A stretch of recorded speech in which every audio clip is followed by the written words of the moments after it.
স্থানীয় সরকার নির্বাচনে যাতে রক্তপাত না ঘটে সেজন্য সব দলকে একসাথে বসে আলোচনার আহ্বান জানিয়েছেন প্রধান নির্বাচন কমিশনার এএমএম নাসির উদ্দিন। তিনি বলেন, নির্বাচন কমিশন শতভাগ সুষ্ঠু ভোট চায়।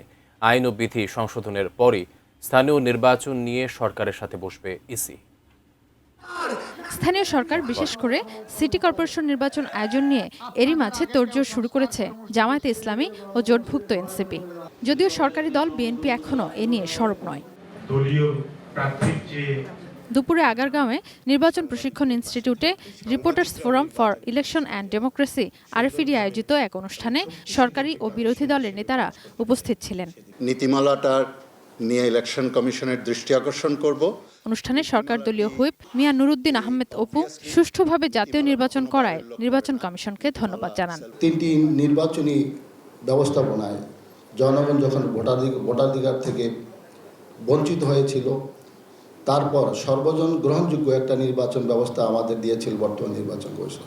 বিরোধী দলের নেতারা স্থানীয় সরকার নির্বাচনে প্রাণহানির শঙ্কা জানান। আমি বুঝি নির্মাণের শিল্প, সালাম স্টিল বোঝে ডিউরেবিলিটি। সালাম স্টিল মোস্ট ডিউরেবল স্টিল।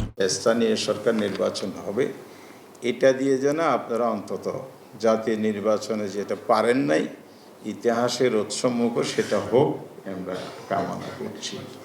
সেটা যেন আবার সেই ফেসিবাদী আমলের মতে রক্তারক্তি সংঘর্ষের ঘটনা না ঘটে।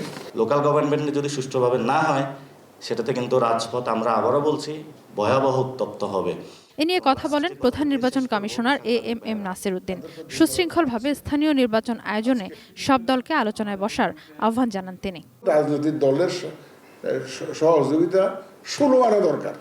আমি আপনাদের কাছে অ্যাপিল করব, আপনারা দরকার হলে নিজেরা বসে একটা ফয়সালার মধ্যে আসেন যে আমরা রক্তপাত দেখতে চাই, রক্তপাতহীন একটা স্থানীয় সরকার নির্বাচন চাই। সুষ্ঠু নির্বাচন আয়োজনে প্রয়োজনে দলগুলোর সাথে আলোচনায় বসতে চায় ইসি, জানান সিইসি। কোথাও যদি সিস্টেমের মধ্যে যদি গ্যাপ থাকে, আমরা আপনাদের সাথে আলোচনা করে সেই গ্যাপগুলো আমরা ফিল আপ করে দেওয়ার জন্য চেষ্টা করব। এবং আমরা মাসিভ একটা অ্যাওয়ারনেস রেজিং ক্যাম্পেইন দরকার আছে বলে মনে করি, এবং আপনাদেরও ইলেকশন যারা এজেন্ট হিসেবে কাজ করে তাদেরও ট্রেনিং দরকার আছে বলে মনে করি।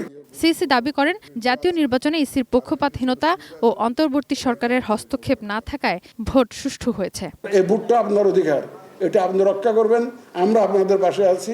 Sadia Afroz, ATN news, Dhaka.